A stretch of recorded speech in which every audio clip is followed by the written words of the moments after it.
Pemirsa, kita lanjutkan diskusi kita. Saya harus menemui pengacaranya Pak Lutfi. Tapi sebelumnya perlu sedikit tambahan dengan Pak Abu Bakar. Tadi konspirasi itu Pak Abu Bakar itu melihatnya jauh keluar. Padahal konspirasi tidak harus keluar, Pak. Kadang-kadang di dalam. Ketika Julius Caesar mundur ketika mau dihajar oleh senator-senator, dia mundur ke orang terdekat dia. Namanya Brutus. Dan dia ditusuk oleh Brutus dari belakang. Sehingga Julius berkata, "Itu Brutus, kau juga Brutus." Dan Cicero pernah mengatakan, "Qui bono?" Siapa yang diuntungkan dari ini? Kenapa kok PKS dalam hal ini melihat konspirasi itu seolah dari luar tok? Bisa saja dari ada Brutus.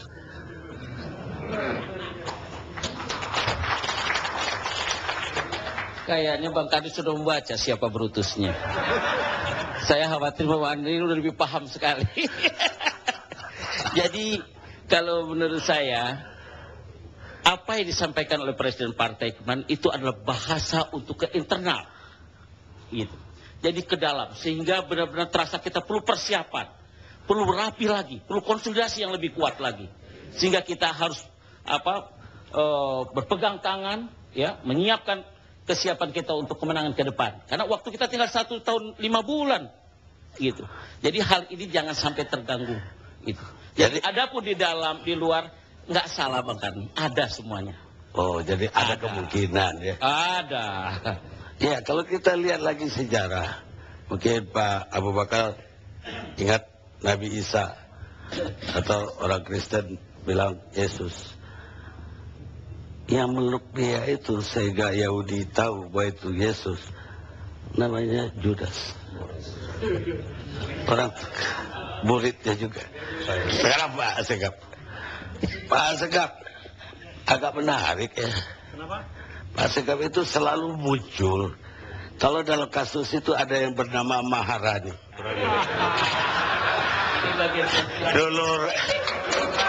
Dulu Raninya ketika Antasari, sekarang Rani lagi, dan Pak Asegaf muncul lagi.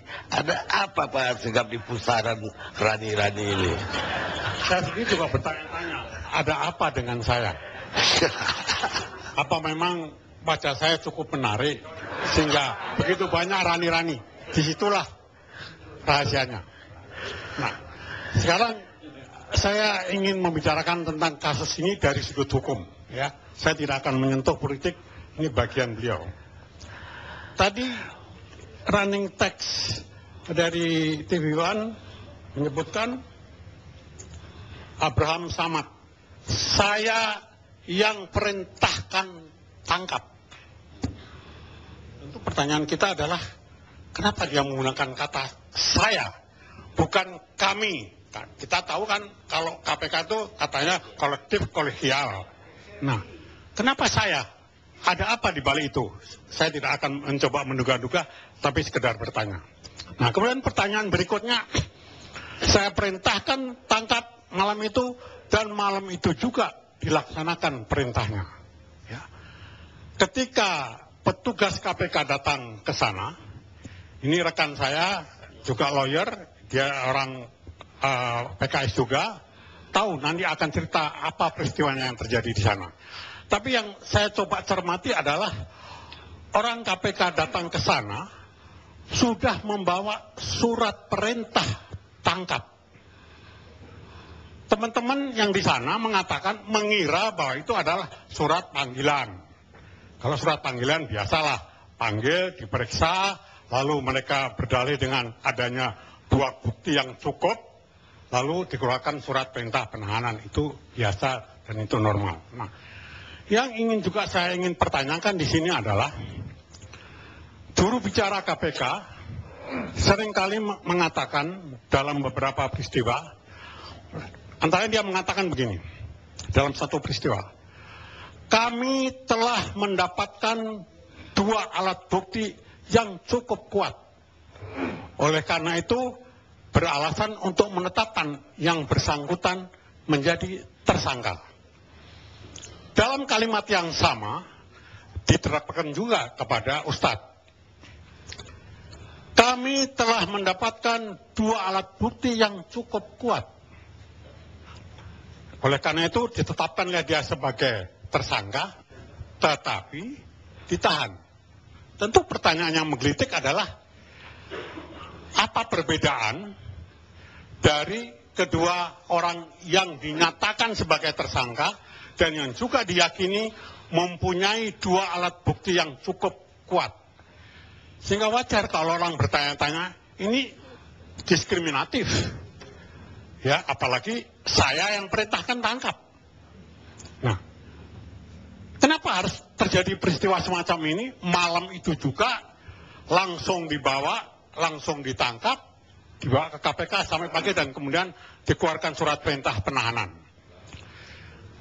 Tadi saya membuat contoh, saya sebut aja namanya. Andi Malarangeng, ya, dengan tidak bermaksud supaya Andi Malarangeng itu juga ditangkap. Tetapi juru bicara KPK menyatakan dengan kalimat yang sama. Kami telah mendapatkan cukup bukti yang kuat untuk menetapkan Andi Malarangeng sebagai tersangka, ya. Sekali lagi dengan segala hormat, kami tidak bermaksud mendorong KPK untuk menangkap. Tapi yang kami sorotin adalah sikap KPK yang diskriminatif. Ya. Nah, kemudian datanglah orang-orang KPK ke sana, ditemui oleh rekan saya, nanti rekan saya yang akan menceritakan peristiwa itu sendiri. Tetapi ketika kita ketemu dengan Ustadz di tahanan kemarin, ya kita ketemu dengan Ustadz Lutfi di tahanan kemarin, dia juga merasa bahwa pada malam itu yang mau dibawa adalah surat panggilan untuk diperiksa. Tapi tidak ada satupun yang bisa menahan kewenangan dari KPK malam itu untuk tidak kita mengatakan kenapa tidak besok saja kita menghadap. Tapi semua itu tidak dihiraukan. Nah, peristiwanya itu sendiri secara detail akan dijelaskan oleh rekan saya karena rekan saya yang pada malam itu berada di sana. Baik, terima kasih. Saya harus memulai dengan mengatakan dalam kasus Pak Lutfi Hasan Ishak, KPK macan betul. Macan sekali, gagah betul ya. Jadi tidak ada babi bu, tidak ada kata selain bahwa malam ini harus ditangkap. Jadi saya melihat ada anomali dalam proses penetapan tersangka dan sampai kemudian penangkapan dan penahanan terhadap Pak Lutfi Hasan Ishak. Bahwa pada hari Rabu itu, sekitar jam 1 siang, itu sudah ada kabar.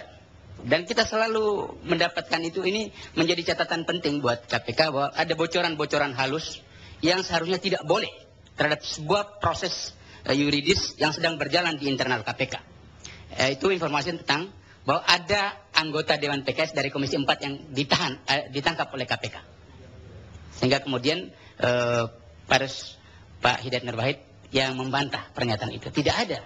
Karena pada hari Rabu itu semua anggota Dewan PKS ikut dalam rapat pleno mingguan di DPP PKS Jalan Simatupang. Dan semua satu persatu di absen. Ada semua. Kemudian sekitar pukul 3 sore ada berita bahwa LHI dengan inisial LHI, anggota Dewan dengan inisial LHI telah dicekal. Kemudian pukul 6 sore bahwa sudah ditetapkan sebagai tersangka. Dan pada saat yang sama, menurut security di gedung kantor DPP PKS, sudah banyak penyidik dari KPK yang mengepung DPP PKS. Saya boleh mengatakan mengepung, karena di depan, di belakang, kiri kanan semua ada. Stasiun televisi juga sudah stay untuk kemudian meliput kira-kira apa yang dilakukan oleh para penyidik KPK. Yang menarik adalah dalam hitungan jam dari kemudian dicekal, ditetapkan tersangka, kemudian sekitar pukul 21 atau pukul 22 itu Ustadz Lutfi Hasan Ishak dibawa paksa, ditangkap oleh KPK. Pada saat itu memang saya dipanggil ketika menjelang maghrib, dipanggil ke DPP PKS sebagai kuasa hukum secara lisan pada saat itu mengatakan bahwa ini Ustadz Lutfi sudah ditetapkan sebagai tersangka agar saudara segera datang. Saya datang Dan pada saat penyidik KPK meminta agar hanya 4 mata, yaitu penyidik KPK 1 orang dan Ustadz Lutfi yang harus ada dalam ruangan, mereka meminta semua pengurus PKS untuk di luar. Tapi begitu ada pesan bahwa mereka bukan sekedar datang membawa surat untuk panggil di BAP, tapi ada penangkapan, saya kemudian dipanggil masuk dalam ruangan yang sama dengan di mana penyidik KPK ada. Saya bertanya. Apa yang aneh bagi? Iya. Kalau yang lihat aneh adalah cerita apa normal aja kan? Saya bertanya, apakah ini adalah surat panggilan untuk pemeriksaan BAP terkait dengan orang yang tertangkap tangan sehari sebelumnya? Iya. Penyidik KPK bilang bukan surat panggilan, tapi ini adalah surat penangkapan. Oke. Kalau surat penangkapan itu berarti dia sudah sebagai tersangka dan karenanya saya harus mendampingi.